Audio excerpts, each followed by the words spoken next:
The act or process of taking advantage of an elderly person by another person or caretaker, whether for monetary, personal, or other benefit, gain, or profit. This is what financial exploitation is. I'd like to thank Sergeant Jillian Macy for being here from Genesee County Sheriff's Department to share with us all of the understanding that we need to know for elder financial exploitation. Thanks for having me here today, Lori. Sergeant Macy, can you tell us a little bit about how it all begins? What is going on with the elderly person to become more vulnerable? What's going on in their life when you're seeing all of this activity start? So a lot of times we see elder abuse and financial exploitation start when someone's had a lifestyle change. Maybe the elderly person's health has changed, maybe some onset of dementia, so their cognitive abilities are not at its peak what it once was. Living environment's changed. Maybe there's caregivers coming into the home now that weren't coming in, and they're exposed to more people that they weren't before. Sometimes we see the exploitation start when a widow has become, or a woman has become a widow, and she no longer has her husband to maybe safeguard her against some things, or to rely on to take care of all the finances. So then she falls to relying on someone else, and that's when that financial exploitation kind of takes hold, as someone seizes that opportunity to get in and get a hold of that money. Help us understand where it begins with the elder abuse as far as the financial abuse. Where are you seeing it happen? Is it more in somebody's personal home or in an institution, or have you seen it in both places? In residences, primary residences where the elderly couple lives. We've seen it happen in a family member's home. Maybe the elderly person has moved in with their son or daughter, and now there's an opportunity for financial exploitation taking place in the son or daughter's home or another family member's home. We also see it in institutions as well. Sometimes, unfortunately, caregivers don't always have the best motives when they're caring for people, and we all know, unfortunately, caregivers in some institutions, they don't make the most money. It's not, financially profitable necessarily to be a caregiver in some of these institutions. So they may look for opportunities to capitalize on a vulnerable adult, and unfortunately find themselves breaking the law. Most of us are just wondering why. Why is it that this is happening? Why do these people feel that it's okay to take this money? Maybe you've got a better answer than what we're imagining. So there's a lot of reasons why someone resorts to financial exploitation and taking advantage of a loved one or a family member. Some of them are substance abuse related. If someone's an alcoholic or is hooked on drugs, and they utilize any resource available to them to get money to sustain their habit, they'll do whatever it takes and they'll including crossing the line and victimizing their family members. Financial trouble, obviously right now there's a lot of businesses, a lot of employees that are struggling with financial issues due to COVID and the unemployment and stuff in our community, and so they may resort to taking from grandma or grandpa just to try to make their ends meet. We all know it's not right, but it's unfortunate that people get desperate, and they'll do desperate things. We also find, and this happens a lot here in Genesee County, the technical term is parasitic relationships, where you have a son that's living with his mother or his grandmother, and this is probably a type of relationship that's existed for their whole life. Mom, to an extent, may be enabling her son and has always done the best she can for him to make sure he's taken care of, and so there's that back and forth relationship where mom wants to take care of her child, but in the end that son or daughter they take advantage of the situation and they take it to an extreme, and in the end, unfortunately, the elderly or vulnerable adult becomes victimized and suffering because their livelihood isn't being met because this son or daughter or family member are taking advantage of the resources so that elderly person doesn't have them available when they need them. Do you find that in most of these cases that both of these or one of these are happening? Do you think that maybe they're giving the permission for these to happen because they feel obligated because they're being taken care of by somebody? Or do you think that it's happened by force? They're doing it maybe sneakily behind their back or against their will, and letting them know it's going to happen and they're just going to have to adapt to it. What are you seeing there? So we're seeing it in both ways. We see like the parasitic relationship that I talked about in those situations. There's a lot of strategies that are taking place there. Sometimes there's threatening behavior that comes with that. Sometimes it's just mom or grandma is willing and enabling that behavior, and so that parasitic relationship continues. But there's other times where there's that deception that's taking place by the caregiver, and so it is behind someone's back. The elderly or the vulnerable adult is unaware of the situation that's taking place. I got a call just a couple weeks ago about a couple or elderly woman who, unbeknownst to her daughter had set up online banking and access to her financial account. And every month when her SSI check or her pension would come in, they would go online and automatically transfer her money from her account to their own account. And mom had no idea that that was happening. Mom was living with her daughter and a son-in-law, and that they were all working together to just sustain the household, and that her daughter was taking care of her. But unfortunately, in the end, the daughter was taking advantage of her financially, and so we actually are in the process of investigating that case right now. Thank you for helping us to understand that. Since you mentioned that the online credentials were broken into against maybe their will or not having them know, help us understand other things that are going on as far as what other activities you see happening besides the online channels. So a lot of times these vulnerable adults or these elderly adults are stuck in a situation or being victimized by someone that they trust, that they think they can trust.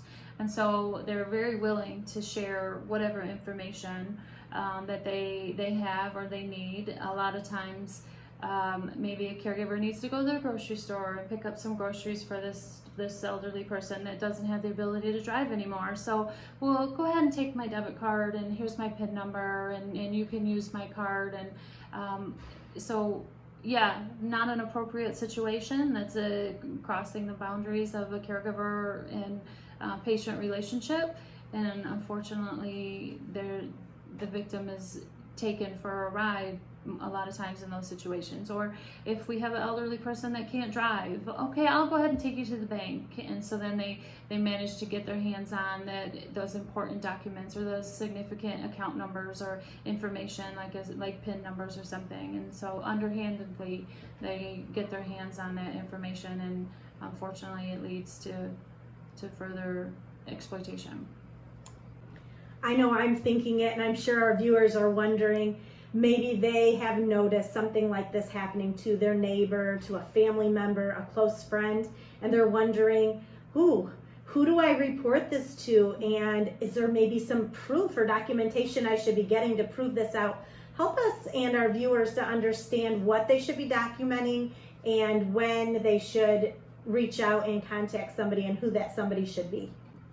So first off, we want anybody that has any slight suspicion of wrongdoing or financial exploitation taking place, physical or financial abuse happening, we want you to reach out.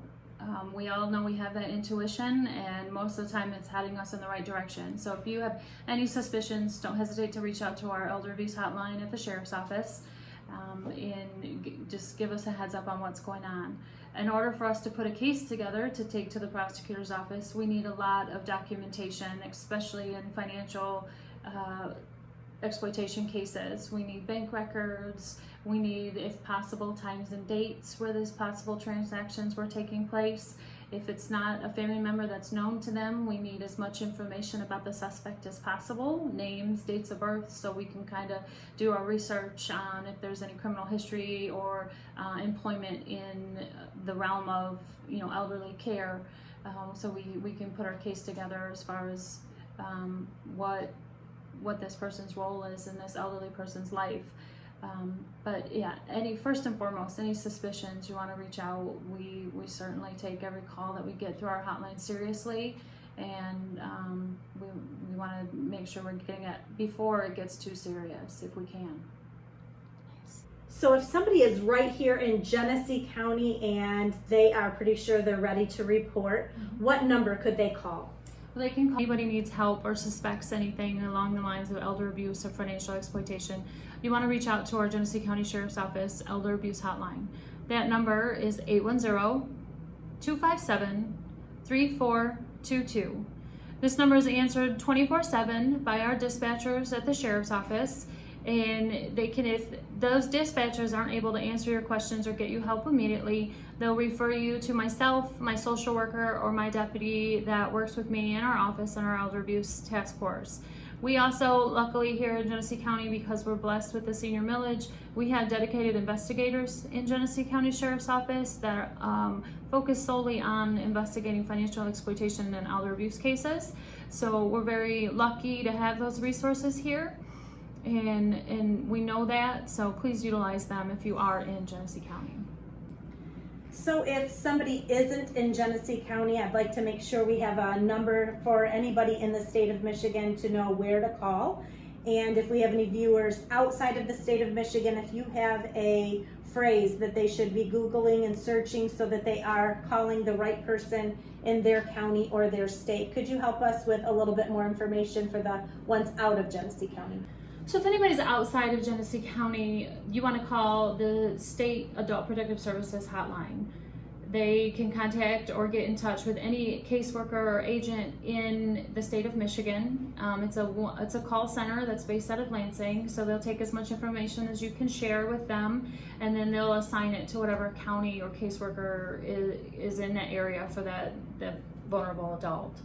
Outside of the state of Michigan, every state in the United States should have an Adult Protective Services hotline of some kind.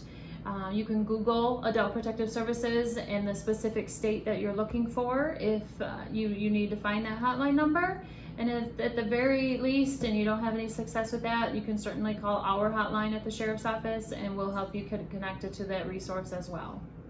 So I've seen so many scams at the credit union, and I know you've probably seen way more than I have, but the two common ones I'm seeing are the romance scams and the grandparent scams. Could you tell us a little bit about both of those scams, and even maybe some more scams that are out there that aren't as popular yet, but they're growing to popularity, so that our viewers know to warn their elderly family members and friends of the scams that are out there, so that they're maybe aware before it happens to them? So unfortunately, we see a lot of romance scams come through our elder abuse hotline. Most of the time they're elderly females being victimized by someone they think is their companion or they're in a relationship with. A lot of times these women are connected to this suspicious gentleman through a social media site, whether it's Facebook. We've had one that was connected through someone by Words with Friends. So you want to make sure you're communicating with your elderly adults or family members just to monitor their social media sites, because these can leave them very vulnerable.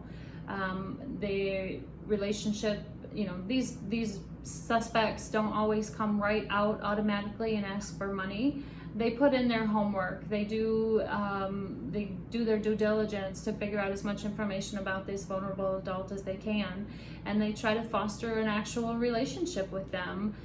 We have to try to remember or remind our victims that this is what these scammers do for a living, and so they have dedicated scripts so they know exactly what to say in certain situations. They can utilize whatever strategy they think it will work to get the elderly adult to send them money, and they stop at no cost. So they're very skilled in what they're doing, and they, like I said, know exactly what to say, and they build and they foster that relationship. And usually the pattern seems to be at about 3 months time. That's when they'll start asking for money and getting them to send money. Typically it's overseas, unfortunately, and they give them the guise that they just want to try to get home. If you can send me some money, then I can come home and we can meet and we can start our life together. And we've had numerous women's hearts broken over situations like this. Could you leave us with some final tips for the elderly as far as what they should maybe keep locked up and things like that, so that they're keeping themselves safer when a caregiver is around, or when any kind of services are at their home to help them, rather with groceries or home projects and things like that.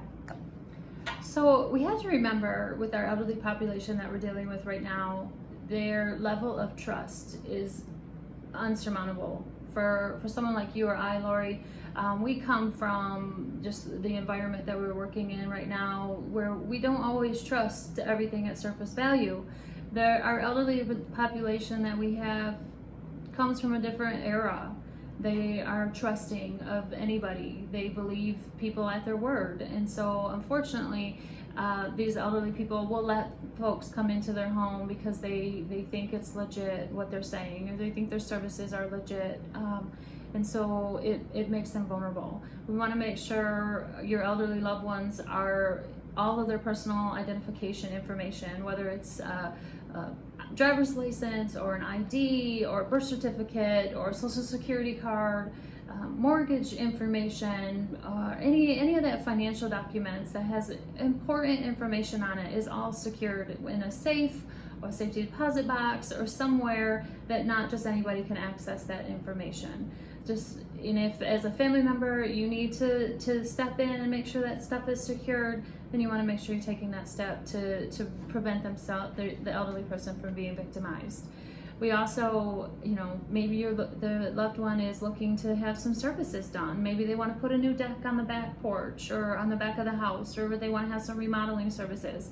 These contractors, majority of contractors, run legitimate businesses and can be trusted, but you want to vet those companies that you request estimates of, and make sure that they are a licensed, insured business, and that your money's going to the appropriate businesses and for the services that you are requesting. Make sure you have contracts drawn up, signed and dated, timelines of when projects are supposed to be done, so that you can safeguard yourself down the road if the services aren't completed as necessary, and you have something to fall back on if you need to sue a company or sue an individual for not following through with the project. You've got documentation of those services and the expectations set out. Also, our elderly population is not the most tech savvy. So while they're trying to communicate with their loved ones through these new norms of social media and Facebook and Instagram and email, make sure that there's safeguards so that they're protecting themselves from being preyed upon by these suspects, and so that there's password protections, and there's just firewalls on their computers to make sure that they're not getting taken advantage of because they don't know the technology like you or I might, Lori. And that way there are some safeguards, and just if you just pop in and visit grandma or your mom every once in a while and just take a look at their browsing history maybe, and just see what they're looking at, see who they're communicating with, see what kind of sites they're viewing, and just kind of educate yourself on what they're into, what they're searching, and you might be able to catch something before it gets too out of hand if you're proactive in that stuff. Thank you for being here with us today. We appreciate all of this great knowledge that we now have. You've given us some valuable information to be able to be proactive with watching out for our parents, our grandparents, and those people who are special in our lives. And I learned a lot today. I appreciate your time. Thank you for having me here today, Lori. I really appreciate the opportunity to talk to your members about financial exploitation and how vulnerable our elderly population is. My victim advocate team has only 3 people. We have 2 investigators, so we can't be everywhere. We rely on financial institutions such as ALCA to reach out to us if they have any concerns, as well as family members if they're suspicious or have any concerns. And that's the only way that we can do our job, is if people like you call us and let us know that there's something that we need to look out for. So I appreciate the opportunity to share this information with your members. Wherever credit you